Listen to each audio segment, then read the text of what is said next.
இது தமிழக சட்டசபை தேர்தல் குறித்தான கட்டணம் செலுத்தப்பட்ட விளம்பரம். தலைவன் என்றால் ஐயா ஸ்டாலின் மீது 1000 விமர்சனம் எனக்கு உண்டு. அரசியல் இல்லையோ, ஆனாலும் இரவோடு இரவாக தூக்கத்தை குறைத்து வந்து நின்னார்ல. தலைவன் அப்படிங்கறதுல உங்களுக்கு இந்த பேரை கேட்டோன்னே என்ன மனசுல தோணுது? ஸ்டாலின். எஸ். அக்கினி நெஞ்சில் குமுறும் எரிமலை கட்டின கலட்டும் ஆத்திரகாரா, அந்த குருதி அடிமுடி வேரில் அனலை திரட்டும் தைரியகாரா, கலியுகம் தேடி கடலால தாண்டி வந்தாயே நீ கரிகாலா. அரவணைக்கிற போக்கு, அதை பேசி சரி செய்கிற போக்கு கலைஞரை விட திரு ஸ்டாலின் வந்து ஸ்ட்ராங்கா இருக்குன்னு நினைக்கிறேன். ஸ்டாலின் இஸ் மோர் டேஞ்சரஸ் தேன் கருணாநிதி. அதை இன்னைக்கு ஸ்டாலின் நிரூபித்துக் கொண்டிருக்கார். நீ கரிகாலா, கலியுகம் தேடி கடலால தாண்டி வந்தாயே நீ கரிகாலா.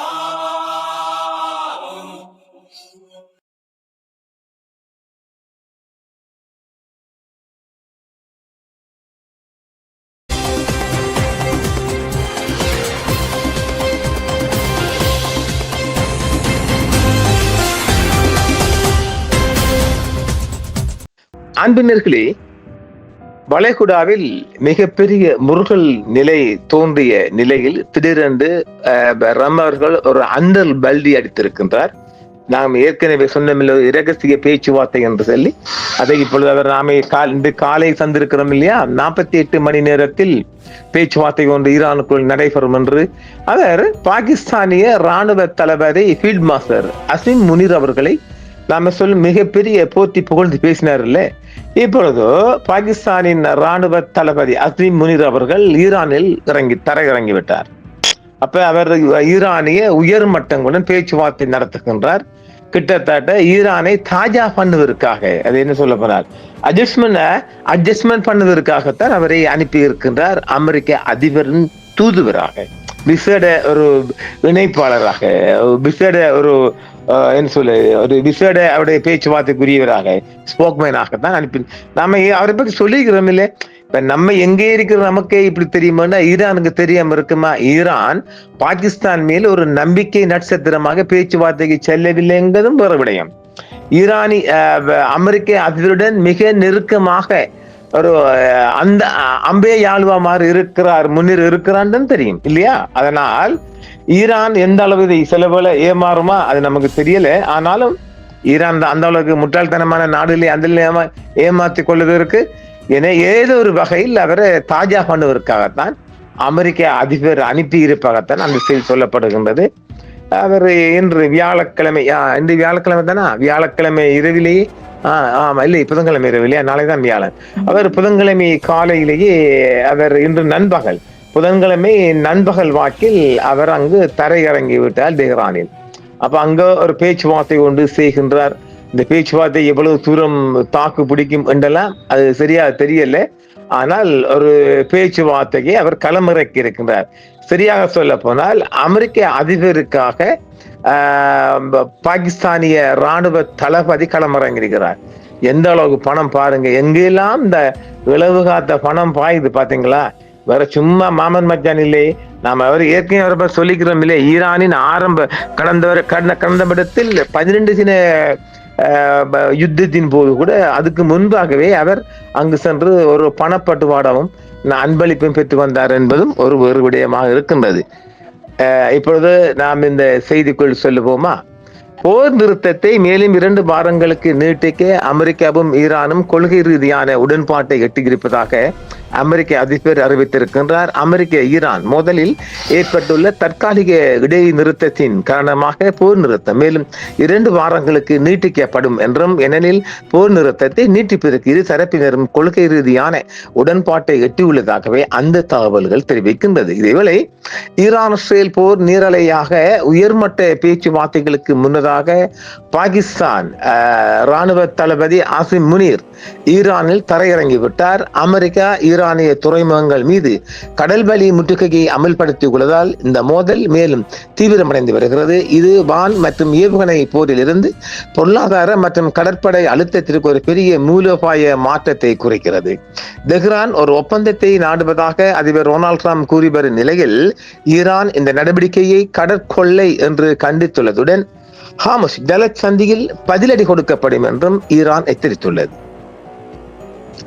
கடலில் பதட்டம் அதிகரித்து வருவதாலும் ராஜதந்திர முயற்சிகள் தொடர்வதாலும் பிராந்திய சக்திகள் எதிர்வினையாற்றுவதாலும் உலகளாவிய வர்த்தகம் மற்றும் எரிசக்தி வழித்தடங்கள் ஆபத்தில் இருக்கும் நிலையில் இந்த மோதல் ஒரு நிலையற்ற மற்றும் அதிக ஆபத்துள்ள கட்டத்திற்குள் நுழைவதாகவே சொல்லப்படுகிறது. தொடர்ந்து நடைபெற்று வரும் அமெரிக்க ஈரான் மோதலில் ஏற்பட்டுள்ள நிலையற்ற இடைநிறுத்தம் நீடிக்கப்படலாம். இரு தரப்பினரும் போர் நிறுத்தத்தை குறைந்தபட்சம் 2 வாரங்களுக்கு நீட்டிப்பிற்கு கொள்கை ரீதியான உடன்பாடு ஒன்று எட்டியிருப்பதாகவும் சொல்லப்படுகிறது. பாகிஸ்தான் உள்ளிட்ட பிராந்திய சக்திகளின் தலைமையில் உள்ள மத்தியஸ்தர்கள் தற்போதைய போர் நிறுத்தம் ஏப்ரல் 22 அன்று காலாவதியாவதற்கு முன் இந்த நீட்டிப்பை முறைப்படுத்த தீவிரமாக முயன்று வருகின்றனர் என்றும் பல வாரங்களாக நீடித்த கடுமையான சண்டைக்கு பிறகு மீண்டும் ராஜதந்திர பேச்சுவார்த்தைகளை தொடர்வதற்கும் முழு அளவிலான பகைமை மீண்டும் திரும்புவதை தடுப்பதற்கும் இந்த முன்மொழியப்பட்ட நீட்டிப்பு நோக்கமாக கொண்டுள்ளதாகவே சொல்லப்படுகிறது. இருப்பினும் நிலையற்றதாகவே உள்ளது. தெஹ்ரானுடனான மறைமுக பேச்சுவார்த்தைகள் தொடர்ந்த போதிலும் வாஷிங்டன் இன்னும் இந்த நீட்டிப்புக்கு முறையான ஒப்புதல் அளிக்கவில்லை என்று ஒரு அதிகாரி தெரிவிக்கின்றார். இது இரு தரப்பிலும் அரசியல் மற்றும் இராணுவ ரீதியான ஒருங்கிணைப்பு தேவைப்படும் இந்த கொள்கை ரீதியான உடன்படிக்கையின் தற்காலிக தன்மையை காட்டுவதாக தெரிகிறது. அமெரிக்க ஈரான் போர் நிறுத்த பேச்சுவார்த்தைகளில் பாகிஸ்தான் ஒரு முக்கிய மத்தியஸ்த பாத்திரத்தை வகித்தது. பிரதமர் ஷெபாஸ் ஷரீப் ஈரானுக்கு எதிரான இராணுவ நடவடிக்கையை தாமதப்படுத்துமாறு அமெரிக்காவை வலியுறுத்தினார். அவரது முயற்சிகள் இரு நாடுகளுக்கும் இடையிலான தகவல் தொடர்புகளுக்கு வழிவகுத்து 2 வார கால போர் நிறுத்த ஒப்பந்தத்திற்கு இட்டு சென்றன. பாகிஸ்தான் தலைமையின் ராஜதந்திர முன்னெடுப்புகளும் பகைமையில் ஒரு தற்காலிக இடைநிறுத்தத்தை உருவாக்குவதில் முக்கிய பங்கு வகித்தன என்றும் இது பிராந்திய அமைதி முயற்சிகளில் பாகிஸ்தானின் செல்வாக்கை காட்டுவதாகவும் தெரிவிக்கப்படுகிறது. போர் நிறுத்தமே கடுமையான அழுத்தத்திற்கு உள்ளாகி உள்ளது. முந்தைய பேச்சுவார்த்தைகள் தோல்வியடைந்த பின்னர் விதிக்கப்பட்ட ஈரானிய துறைமுகங்கள் மீதான அமெரிக்காவின் கடற்படை முற்றுகை பதற்றத்தை அதிகரித்துள்ளது. இந்த முற்றுகை தொடர்ந்தால் முக்கிய எண்ணெய் வழித்தடங்கள் உட்பட பிராந்தியத்தின் முக்கிய வர்த்தக பாதைகளை முடக்கிவிடக்கூடும் என்றும் ஈரான் எச்சரித்துள்ளது.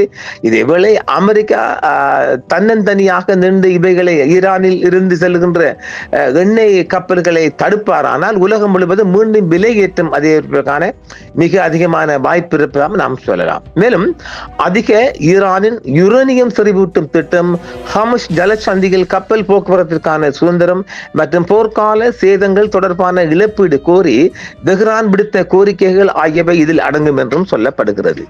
இதற்கிடையில் ராஜதந்திர முயற்சிகள் தீவிரமடைந்து வரும் நிலையில் அமெரிக்கா இப்பகுதியில் தனது படைகளின் இருப்பை மேலும் வலுப்படுத்தி வருவதால் இராணுவ நிலைப்பாடுகள் தொடர்கின்றன. அப்ப இந்த பேச்சுவார்த்தைன்னு சும்மா பேக்காட்டிட்டு இன்னும் படைகளை அதிகரிச்சுட்டு யுத்தத்துக்கு போகிறார். இது ஈரானுக்கு தெரியாம இருக்குமா? அப்ப இதனுள் போயிட்டு இந்த உல்டா வேலைக்கு முனீர் இறக்கியிருக்கிறார். நாம் ஏற்கனவே அவரை பத்தி சொல்லியிருக்கிறோம் இல்லையா? பாகிஸ்தானையும் நம்பல, அது அவரையும் நம்பல. இப்ப முனீர் ஏன் அவ்வளவு அவசரப்பட்டு அங்கிட்டு போய் இறங்கணும்? எல்லாம் இவரை உந்துதல் அமெரிக்க அதிபர். இன்று காலை டொனால்ட் ட்ரம்ப் ஹார்முஸ் ஜலசந்தியை நிரந்தரமாக திறப்பதாக கூறினார். அதே நேரத்தில் ஈரானுக்கு ஆயுதங்களை வழங்க வேண்டாம் என்று சீனா ஒப்புக்கொண்டுள்ளதாகவும் அவர் வலியுறுத்தி இருக்கின்றார். ரூஸ் சோசியல் தளத்தில் ஒரு புதிய பதிவில் இந்த நடவடிக்கையால் பெய்ஜிங் மிகவும் மகிழ்ச்சி அடைவதாகவும் ஜின்பிங்குடன் ஒரு பரந்த புரிதல் ஏற்பட வாய்ப்புள்ளதாகவும் ட்ரம்ப் கூறினார். இரு தரப்பினரும் திறமையாக இணைந்து செயல்படுவதாகவும் அவர் மேலும் கூறினார். தலைவர்களுக்கு இடையே வரவிருக்கும் சந்திப்பு குறித்தும் சூசகமாக தெரிவித்திருந்தார். ஏற்கனவே இவர் சைனா போறதுக்கு திட்டமிட்டார் தானே அமெரிக்க அதிபர். இதெல்லாம் முடிச்சுட்டு பார்க்கிறார். இந்த மாச கடைசியில் போயிருக்கிறார். நான் ஹார்முஸ் ஜலசந்தியை நிரந்தரமாக திறப்பதில் சீனா மிகவும் மகிழ்ச்சி அடைகிறது. நான் இதை அவர்களுக்காகவும் உலகத்திற்காகவும் செய்கிறேன். இந்த நிலைமை மீண்டும் ஒருபோதும் ஏற்படாது. ஈரானுக்கு ஆயுதங்களை அனுப்ப வேண்டாம் என்று நான் சீனாவை கேட்டுக்கொண்டேன். அவர்கள் ஒப்புக்கொண்டுள்ளனர் என்றும் சொல்கிறார். இன்னும் சில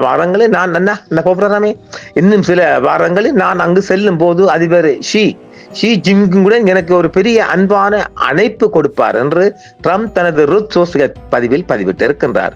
நாம் புத்திசாலித்தனமாகவும் மிக சிறப்பாகவும் இணைந்து செயல்படுகிறோம். இது சண்டையிடுவதை விட மேலானது அல்லவா? ஆனால் நினைவில் கொள்ளுங்கள், தேவைப்பட்டால் சண்டையிடுவதில் நாம் மிகவும் திறமையானவர்கள், வேறு யாரையும் விட மிகச் சிறந்தவர்கள் என்றும் அவர் மேலும் தன் படையை பற்றி திரிகிறார். ஈரானுக்கு ஆயுதம் வழங்க வேண்டாம் என்று சீனாவை வலியுறுத்தி ட்ரம்ப் தனிப்பட்ட முறையில் ஜி ஜின்பிங்குடன் தொடர்பு கொண்டதாகவும் உறுதிப்படுத்தப்பட்ட அறிக்கை ஒன்றும் சொல்லப்படுகிறது. ட்ரம்ப் ஜின்பிங்குக்கு கடிதம் எழுதியதாகவும் அதற்கு சீனா தெஹ்ரானுக்கு ஆயுதங்களை வழங்கவில்லை என்று ஜின்பிங் தெரிவித்ததாகவும் சொல்லப்படுகிறது. ஹார்முஸை நிரந்தரமாக திறப்பது சீனாவின் ஜின்பிங்குடன் ஒப்பந்தம் கையெழுத்தானதாக ட்ரம்ப் கூறுகிறார். எப்ப ஒப்பந்தம் போட்டாரு? ஒரு ஒப்பந்தம் பண்றா நேருக்கு நேர் 2 பேரும் பண்ணணும் இல்லை? இதை நீங்களே தீர்மானித்துக் கொள்ளுங்க. ஹார்முஸ் ஜலசந்தியை மீண்டும் திறக்க ஈரான் என்ன நிபந்தனைகளை விதித்தது? தனது ஆயுதப்படைகளுடன் கடுமையான ஒருங்கிணைப்பின் கீழ் மட்டுமே ஹார்முஸ் ஜலசந்தி வழியாக பாதுகாப்பான பயணம் அனுமதிக்கப்படும் என்று ஈரான் கூறியிருக்கின்றது. இந்த ஏற்பாடு தற்காலிகமானது என்றும் ஒரு பரந்த நிரந்தர அமைதி ஒப்பந்தத்தை பொறுத்தது என்றும் அவர்கள் வலியுறுத்துகிறார்கள். மேலும் தற்காலிக போர் நிறுத்தம் என்ற எந்த ஒரு கருத்தையும் நிராகரித்தனர். போர் நிறுத்தம் ராணுவ ஆதாயத்திற்கு பயன்படுத்தப்படாமல் இருப்பதை உறுதி செய்ய விரும்புவதாக ஈரானின் வெளியுறவு அமைச்சர் குறிப்பிட்டார். இது பேச்சுவார்த்தைகளில் தனது செல்வாக்கை தக்க வைத்துக் கொள்வதற்கான ஈரானின் உத்தியை பிரதிபலிக்கிறது. நாங்கள் புத்திசாலித்தனமாகவும் மிகவும் சிறப்பாகவும் இணைந்து செயல்படுகிறோம். அது சண்டையிடுவதை விட மேலானது என்றும் அவர் வலியுறுத்துகிறார். அமெரிக்காவின் தடைக்கு சவால் செய்யப்பட்ட ஈரானிய எண்ணெய் நிறுவனம் கண்காணிப்பு கருவியுடன் ஹார்முஸ் ஜலசந்தியை கடந்து போயிருக்கின்றது. அமெரிக்காவில் தடை செய்யப்பட்ட ஈரானிய கச்சா எண்ணெய் ஒன்று வாஷிங்டன் விதித்துள்ள தொடர்ச்சியான கடல்வழி தடையை மீறி ஹார்முஸ் ஜலசந்தியை கடந்து ஈரானிய கரையை அடைந்ததாக மும்பையில் உள்ள ஈரான் தூதுவர் தெரிவித்திருக்கின்றார்.